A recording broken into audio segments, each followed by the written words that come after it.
Welcome, folks, to another episode of That Anita Live, the talk show dedicated to providing emotional healing to help you create a happier life. This week, I'm joined by two therapists located in the D.C. area to discuss talk therapy and emotional disabilities. Cynthia, last name, Agyeman-Anane. y'all know I was going to mess that up, is a clinical and certified psychotherapist and the founder of Conversations Create Change. She has almost 15 years of experience in the fields of social work and mental health. She is passionate about therapy and believes regular talk therapy can be a way to live an authentic and meaningful life. And we have Kenya Murphy of KG Murphy Counseling. Kenya is a licensed clinical social worker who believes that every day is a chance to do better. She has over 20 years of experience in special education and working with children with emotional disabilities. Welcome psychotherapists and licensed clinical social workers to the show. Hi, Anita. How are you, ladies? Thanks for having us. So, conversations create change. Yes. Tell me, define talk therapy for us. Let's frame it first. Sure. So talk therapy is a way that you encourage others to create self-care. Okay. So we go to the doctors, we get our nails done, we go to the gym.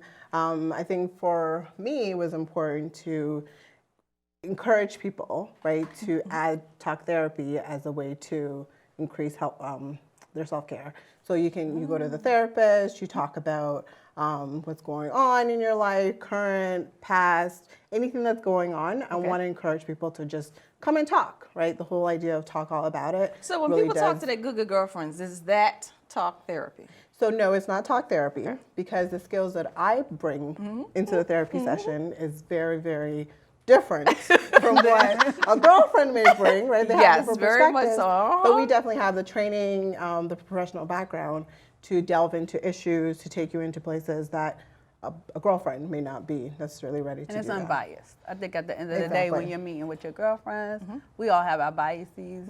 So therefore, some of the conversations may not go the direction that you would want it to go, especially in a therapeutic environment. Right. Can kids cuss? Is that talk therapy? Can kids cuss? Yeah. Of course they can. So one of the interesting should parents let kids cuss when they're venting? Yeah, let me see what your perspective is. I would say yes, it is. So I actually enjoy when parents bring their other kids into therapy, and the kids will be bouncing up and down or doing them, or cussing or saying things that the mom or dad would be like, no, don't say. Mind your language. And I'd be like, no, it's okay, right? Right. Because we want to allow kids to be free, and we want to engage. We want to build rapport, and just allowing kids to be themselves in sessions. So I think I allow kids to be themselves appropriately, unless it's not safety issues. Of course, you need to clamp it down. But I think in the context, I think it's appropriate.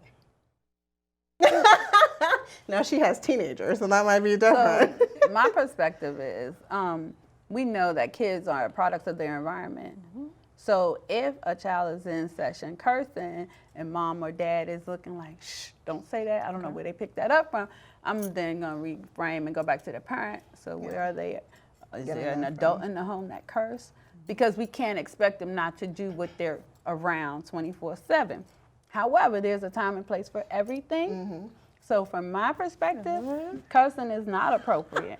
Context is important in which they're doing that. We want them to understand that they, in society, there's a time and place for everything. So at some point, it will be appropriate to have if that's okay with the parents. Okay. But it's not, we don't want them going to school cursing. Okay, no. Because that's what happens, right? This is my question. Yeah. It's everywhere. Right. Kids have no place to be kids these Right. days. So where does that line now fall? Is it still in code switching where kids have to learn these are places where you can and these are places where you can't? Or because there are preachers that cuss during sermons. It's in commercials. It's in all of the music. Right. Doesn't matter. Yes. Country, jazz. Yes. It's in all of the music. How sure. do parents raise kids today without them cussing? So, I mean, I think it's context, right? So you have to, every experience is a teachable moment. So I think, like Kenya was saying, you have to teach the kid there's a time and a place for everything. So if you're at work, right, something happens, you can get angry, right? But that, you're not going to necessarily cuss out your boss because the next day you might not have a job. Take your kids to work there and your child goes in and says, my mom says you're a... Exactly. Right. Exactly. So teachable moments. Right, Teachable right. moments, right? So I think you have to allow kids to be kids, but then also parents have to teach their kids. and they have to be accountable. I think at the end of the day, most of my kids, especially when you're coming in at 5, I have 5-year-olds who coming in and they're cussing out aunts and uncles and then mama saying, I don't know why. I don't know why. Where he's getting this from. Right. Okay. So now we have to process are we being supervised? And what are we allowed to listen to? One of my parents said, well, he's not allowed to watch. I just figured out YouTube has a kids version because they would go on YouTube and think that they're just listening to Sonic or whatever and then come back later. And if you do the autoplay, it moves on to these other songs that are explicit. Yeah. So being able to bring parents in and kind of talk about monitoring, supervising, and having dialogues. What's another way to express that you're upset? I have a student who says fork instead of the other word. I can accept fork. Okay. So I guess it's just an appropriate way of expressing and emoting anger and frustration without. How can talk therapy help with the recent development of Stressor that we have, especially here in the DC area, connected to our leader in charge? They understand that there is an exact term for the diagnosis. How does talk therapy help with is it Trump stress? Is it Trump-induced stress? What we calling it these days? I mean, it just all depends on who you are because some people are clearly not as stressed about it as some other people are. So I think it's whoever comes is what you're dealing with. For some people, yeah, this is great because my taxes, right? All right. But but for the people that do have it as a stressor, how does talk therapy help them? So it allows, for me, when clients that have come in talking about how different policies in their workplace is impacting their ability to move up or get more money for salaries and that sort of thing. So just kind of helping them to understand how can you take this current situation and what can you do to either advocate for yourself or advocate for things that you can within the context that, because you can't change certain things, right? But you can definitely advocate for yourself in ways that allows you to think you can move up in your job or you can get a better salary or something like that. And I see with the students, especially when you have the students who have ESL. English as a second language. Yes, sorry. She's smart, y'all. This administration. But I hang out with them, so. She knows our lingo.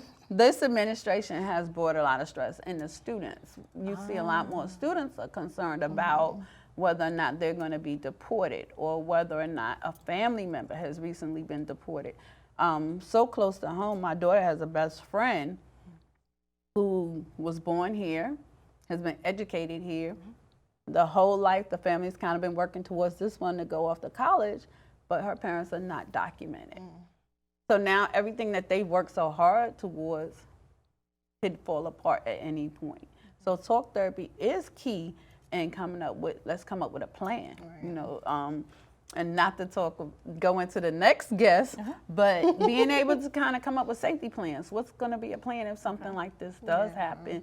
And helping them recognize in this moment, right here, right now, looking at what you're grateful for, being able to be in the moment, not anticipating what could happen next week, because we got to be mindful of where we are today.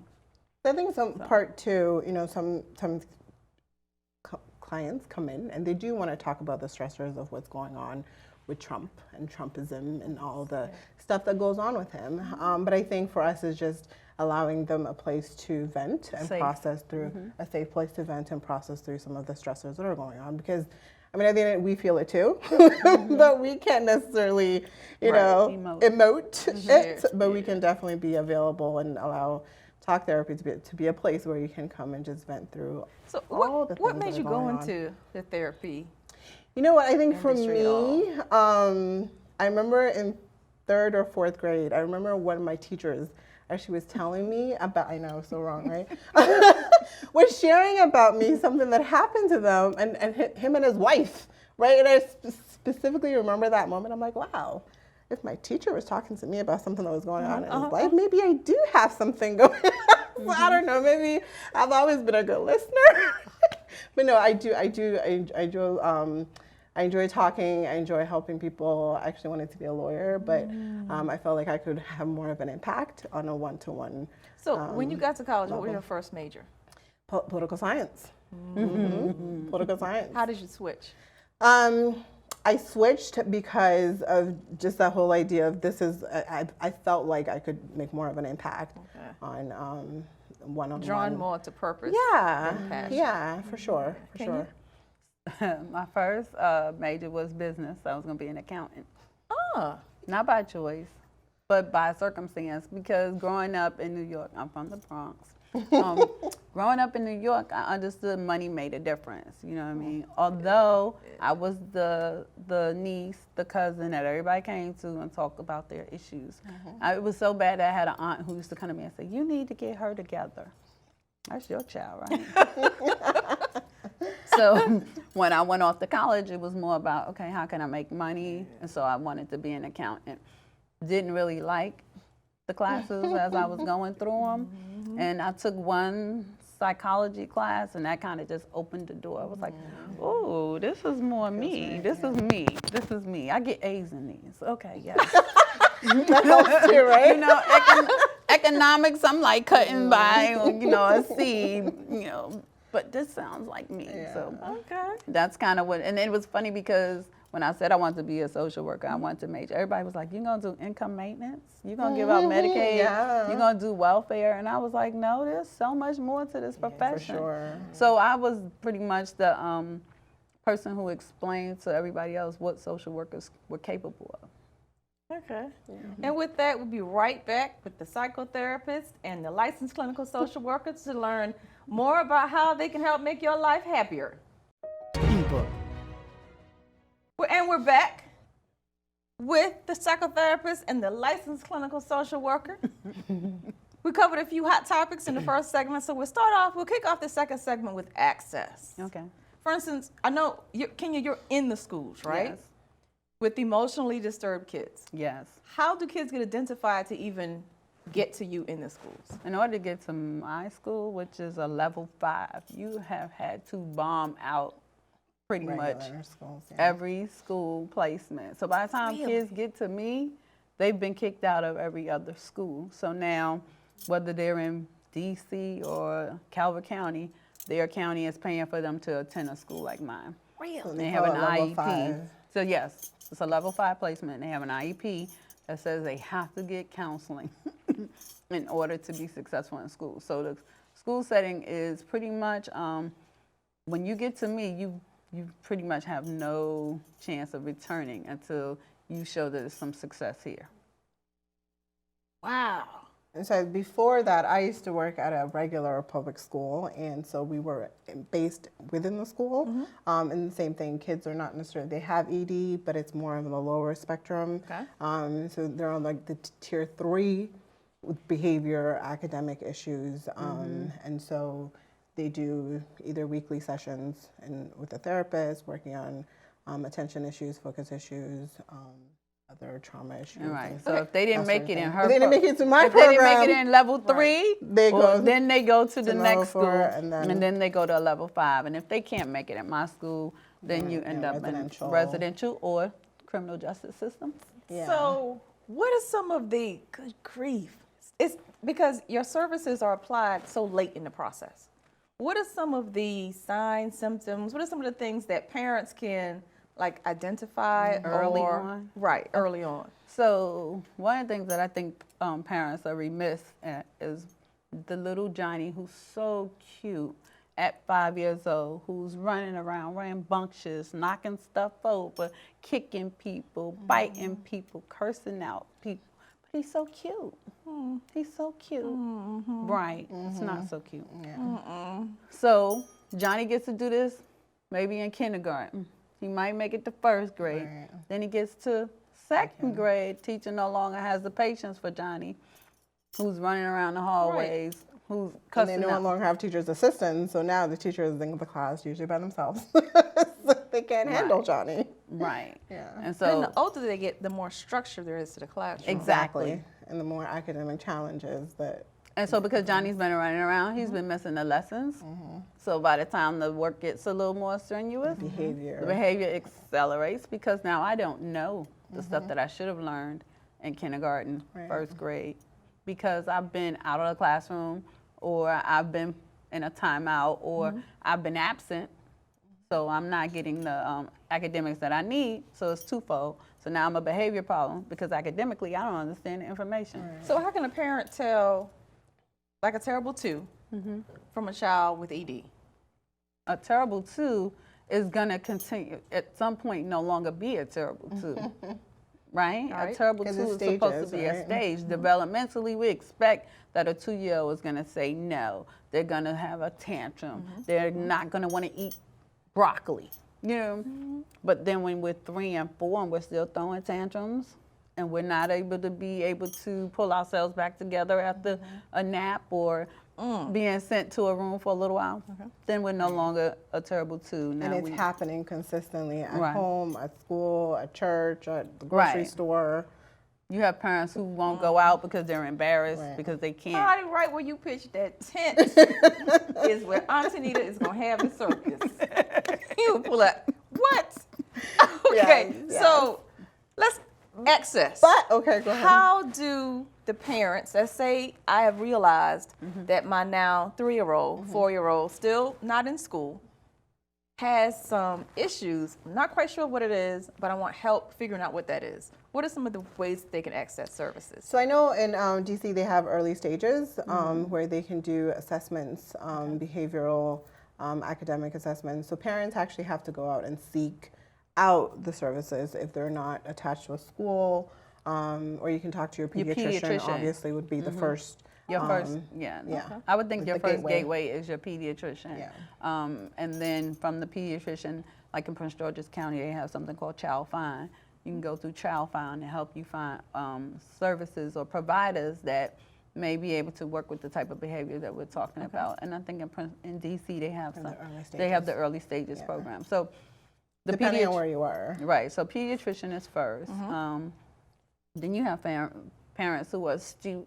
There are some parents who are astute and say, this just doesn't look like, this doesn't look normal to me. You know? But I think, though, what you were saying, Aunt Anita will step in and pitch a tent. Sometimes, right, when you know that that is no longer working, that's when you need to reach out to the pediatrician so that you can follow the next steps and do the things that you need to do. Because we all know sometimes in our culture, right, there is this, oh no, they just need to, there is a stigma with I don't want my child to be diagnosed with certain diagnoses, but sometimes you do need that in order to get the services. Sometimes the parents can use the diagnosis as an excuse.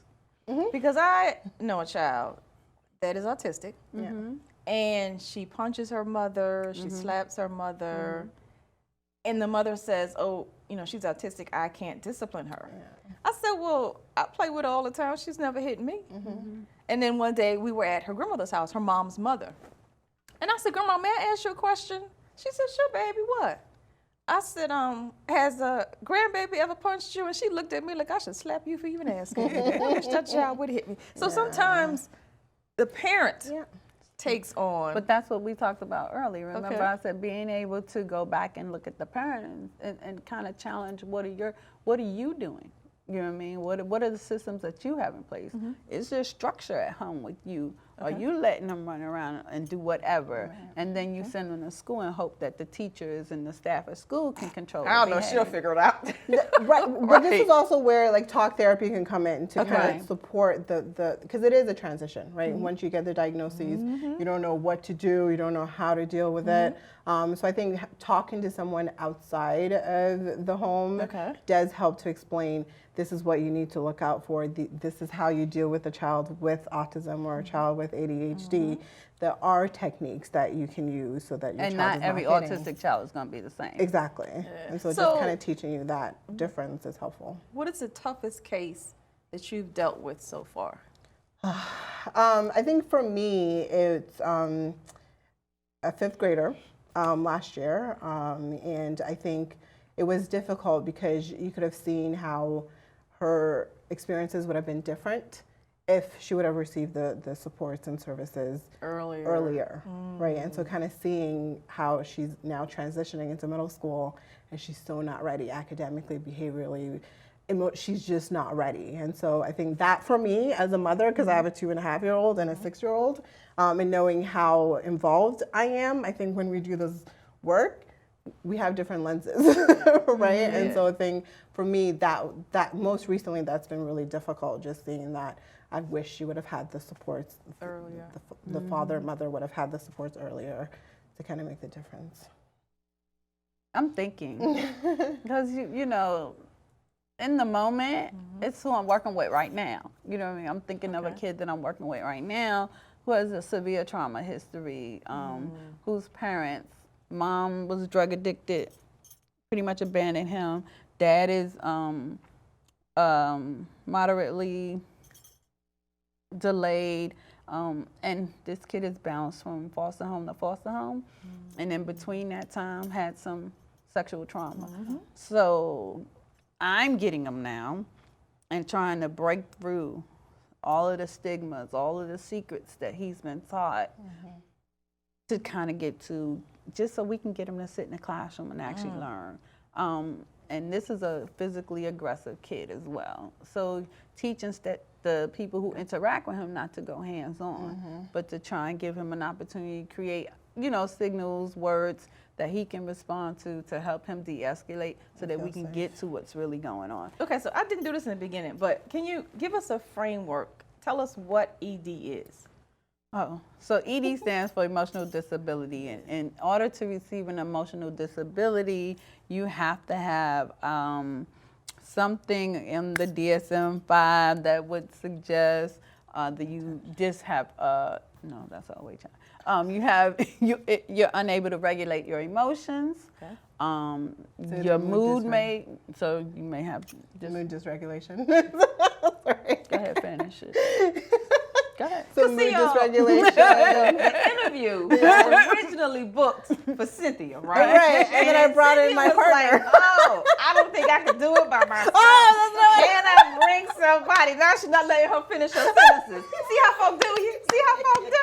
You're right. So let her have it. No, you go ahead. Go ahead. No. You're in the ED topic. Right? I came for other stuff. You was in the ED world. Go ahead, finish it. I'm not in the ED world yet. Okay, let me give you my next question then. look, they like, don't do that to me. Right? Don't do that when I get up here. Okay. let me give you my Kenya. Thank you. There you go. My question is. Yes. That's what we would do in a session. Focus on the right, because she's not in the present moment right now. She's all over the place. Because yes, go ahead. Just thinking, you know, maybe now some corporations and some government agencies need to have psychotherapists on staff, because I can think of some coworkers that. Oh yes, we have a lot of adults who have been undiagnosed. A lot of adults who are undiagnosed. Cynthia being one of them. Self-diagnosis, right? We are all on some kind of spectrum, Anita. Okay, if we look at it as a universal, we all have a process, right? We all have a. So what's been the best client? What's been the best story that you've ever seen turn up? Okay, so I had a young lady who came to us. She was the 6 out of 10 single mom. Okay. Came to our school because she set somebody else's hair on fire. And that's not funny, but that's how they get to my school. You see what I'm saying? Yeah. So, and this young lady, we went from poor self-esteem, hygiene, just sexually inappropriate, running away from home, hanging out in trap houses, doing whatever, right? Fast forward, after working with me for several years, this young lady has transitioned back to her regular high school. She's a senior this year. She's graduating. She came back to visit, so clean, was able to do the metro on her own, was reading a self-help book on the train. I said, "You not on your phone?" She was like, "No, my battery was dead, so I decided to read a book instead." Go, girl. But was able to articulate that this coming to me, I was the first person that really believed in her. Okay. And she was able to see that she had some self-worth. Prior to that, she had no self-worth. She didn't believe in herself. And struggling because she was 6 out of 8 girls, and mom was working and doing the best she could to keep, things in place, understanding that she wasn't being abandoned by her mother, but now can have that relationship and understand the hard work that her mother did. Mom was struggling to just do food, clothing, and shelter. Exactly. Exactly. Should we ask her? Yeah, sure. I Go think ahead. so, right? Yes. I think I so. think you can participate. I now. You control your emotions. I can control my emotions. No, I think, you know what? One of the things I love about what we do is just showing clients that there is somebody who is there in their corner and can kind of help them And believe in and believe in them to make those transitions and to tap into whatever it is that they need to tap into so they can live authentic and meaningful and, intentional lives. And I think that's important. And so, yeah, I love what I do. So who's your best client story? You are Kenya. As you can see, there is a plethora of help, whether you're in the DMV area or not. Right. There is help available. Do not ever, ever, ever think you are alone with your issue. To reach